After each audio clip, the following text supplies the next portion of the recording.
Welcome back, everybody, to the David English Academy. I'm David Sugarman, your English teacher. Right now, I'm going to tell you a personal story of mine to help you with your listening skills, vocabulary skills, and most of all, pronunciation and communication skills. So get ready for this. What I want to talk about is a personal story, which I have many of these personal stories. And this one has to do with getting signs from the universe, maybe signs from your loved ones that have passed before, and knowing that it's actually a sign from above, knowing that they're here for you to help you, knowing they're here to support you after they have passed. And of course, you're more than open to, in the comments, to leave a comment and tell me one of your personal stories. But again, this is an activity to help you learn English, right? So it's going to be a little bit interesting. So you're going to really have to work on if you understand me or not. And then I would love to hear your thoughts, of course, so you can write them in the comments. And let's get started. I'm now going to introduce you about 10 words that you're going to try to look out for and pay attention to during my storytelling. We're going to repeat each word 3 times. That way it goes into your subconscious. Ready? Ancestor, ancestor, ancestor. A family member from the past, like a great-grandparent. Example, my ancestors moved to this country many years ago. My ancestors loved water. Number 2, abscess, abscess, abscess. Definition, a swollen area in body tissue, usually filled with pus, often caused by infection. Example, I ended up having 6 surgeries for an abscess that just wouldn't go away. For an abscess, for something caused by an infection. Next word you're going to look out for in my story. Miracle, miracle, miracle. Something amazing that happens and is hard to explain. Example, surviving the storm was a miracle for the family. Make a miracle for us. Hopeful, hopeful, hopeful. Feeling positive about something in the future. Example, she is hopeful that her English will improve soon. Butterfly is hopeful that one day her lover will return to her. Next word, hospitalized, hospitalized, hospitalized. To be in the hospital for treatment. Example, after the accident, he was hospitalized for a week. He was hospitalized several times. Another word to look out for in my story. Solace, solace, solace. Comfort when you are sad or worried. Example, talking to friends can bring solace when you're upset. You said yourself, writing brought you solace. Okay? You're going to hear that in my story. Next word, struggle, struggle, struggle. To find something difficult. Example, many people struggle with speaking English fluently. Most people struggle with this at first, but don't worry. Next word that I'm going to introduce you. Numerology, numerology, numerology. Definition, the belief in a mystical relationship between numbers and events. Example, my father's death date within the Hebrew numerology is 17. The trick is numerology. Next word, and the last one is relieved. Relieved, relieved. Definition, no longer feeling distressed or anxious, you're reassured. Example, at this point, I was super happy. I was super relieved. First came to, I was relieved. Now we're going to get into the personal story. And remember to look out for those words that we just went over and see if you can hear them in the real story, in real context. Now, I'm going to tell you my personal story. It can get a little bit emotional because I'm going to get really deep into it. I might look away from the camera when I'm thinking about how to explain my thoughts and my feelings. So just get ready for this. I want to tell you a personal thing. So let's say it was in 2021 in October, my father passed away, okay?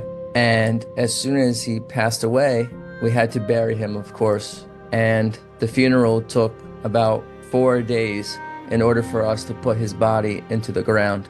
At that point, I remember it had rained for a couple days, and that's why we couldn't bury him. So we had to wait that amount of time, and the grave site in the cemetery was probably 4 hours away, okay, by driving. So this was also hard to get to. And the day of his funeral, after we buried my father, I started to feel very sick. On the way back home, I felt as if like I was having some kind of infection going on in my body. And at that point, I needed to be hospitalized. Then for, let's say, a whole year and a half after that time in America, I ended up having 6 surgeries after, okay? 6 surgery for an abscess that just wouldn't go away. And during that time, my grandmother also passed away too, okay? So I had 2 very large deaths on one side of the family, where I also had another death too, which was my other grandmother, but we'll get into that. But I had 2 large deaths from my father's side of the family. And then I ended up, during that time having 6 surgeries. So you can imagine, the 6th one, the 6th surgery, you're feeling very, very hopeful. You're feeling hopeful, and you start saying, God, please help me here. Or maybe you're gonna pray to people that have passed away, because you need hope. You need angels. When you're so sick, you need hope, So what happened was, the 6th surgery, I had a professor that luckily I found. And the day of the surgery, when I get to the hospital, I'm actually looking for some kind of sign to give me some solace, to make me feel better in this situation, to support me. And my father's and grandmother's number and sign to me is the number 17, because my father's death date within the Hebrew numerology is 17th of the Hebrew month of, I'm not going to get into it right now, but it's a very, very important number to me. And also for my grandmother, okay? They both have 17. When I see 17, it reminds me of both of them. So when I got into the reception area to the hospital, they always give you a number, because they go by numbering system so that they can keep track of all the patients that are coming in. I'm sitting there getting checked in for my surgery, and they give me the number 17. I'm playing. They don't give me the number 17. They give me the number 95. And I'm sitting there going, why 95? You're supposed to give me the number 17. This is the number that is going to help me through this whole thing, So I take the number 95 and I go to all the check-in stations. I see the nurse. They check my blood and things like this. I go to another station. They check my heart, everything you can imagine. Probably 4 to 5 stations with the number 95. And at this point, I'm waiting for my 17. When is the 17 gonna come? I remember the doctor came to me to tell me everything that was going to happen in the procedure and to wish me luck. After he wishes me luck, I get onto the hospital bed and they start pushing me through some corridor, and I'm going down, and then I see the surgery room. The 2 doors open. Above the 2 doors is the number 17. At that point, I was super happy. I was super relieved. I felt, wow, my father is here, my mother is here, and even God is here at this point, And that was enough for me at that moment. That was enough for me to feel pretty good, pretty content, pretty ready for the surgery, for the last one, God willing, right? I was under very hard drugs, okay? And then I woke up and my wife came to say hello and be next to me. And then the doctor comes and he came in and he says, I gotta tell you some stuff about the surgery. And what he says is like, I got good news for you. And I was like, really? And this is what he tells me. He says, instead of a 60% full recovery, you're gonna have a 95% recovery, that this thing will never come back again. And at that point, I was so relieved. And that's what the number 95 meant the whole time. When I was there at reception, I had the 95 in my hand, which meant 95% recovery the whole time. meaning that sometimes things are already supposed to be, that this message was already in place, was already confirmed and decided that I would have a 95% recovery. Remember, all this time, for that year and a half, I had suffered every day, okay? I was looking for something. Yes, I had two things. I had my number 17, which is my grandmother and my father's numbers, but I also got the lucky 95. It's an amazing thing.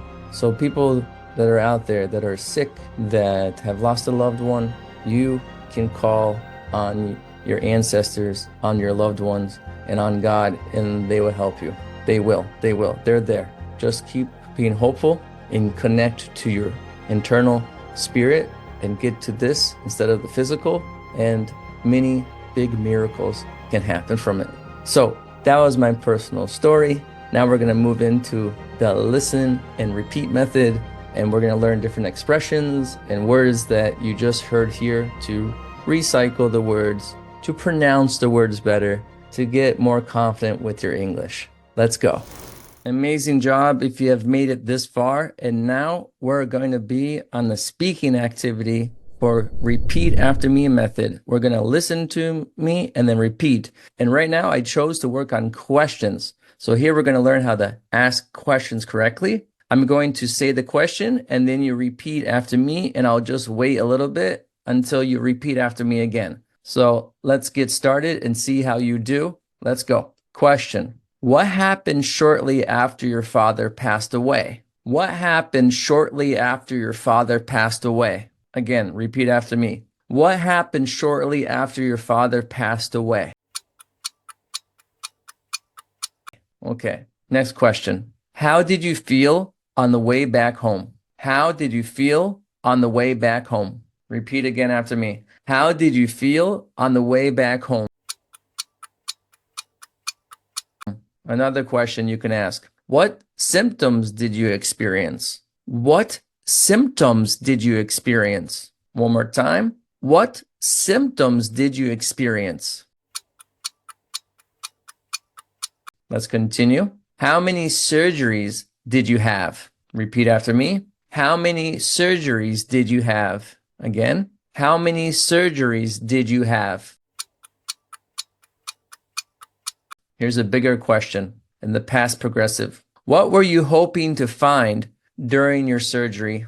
And what kind of sign did you want? What were you hoping to find during your surgery? And what kind of sign did you want? Repeat after me for the last one. What were you hoping to find during your surgery? And what kind of sign did you want? Okay, next question. What did you feel when you saw the number 17 above the doors of the surgery room? Repeat after me. What did you feel when you saw the number 17 above the doors of the surgery room? Again, what did you feel when you saw the number 17 above the doors of the surgery room? Okay, another one. What did you experience during the year and a half of suffering? And how long did you look for hope? Repeat after me again. What did you experience during the year and a half of suffering? And how did you look for hope? What did you experience during the year and a half of suffering? And how did you look for hope? And the final one to practice. What advice did you give about calling on ancestors and loved ones for help? What advice did you give about calling on ancestors and loved ones for help? Last time to repeat. What advice did you give about calling on ancestors and loved ones for help? Okay, everybody. Thank you so much for your time here. Again, this was a different kind of lesson. If you really liked it, give me a like, click the bell, subscribe to my channel, and I would love to make more videos like this. Again, this is a channel to express yourself better. And the more you do every day, the better you're going to be. So what you just did now is going to make you better tomorrow. Keep on going, everybody. See you soon.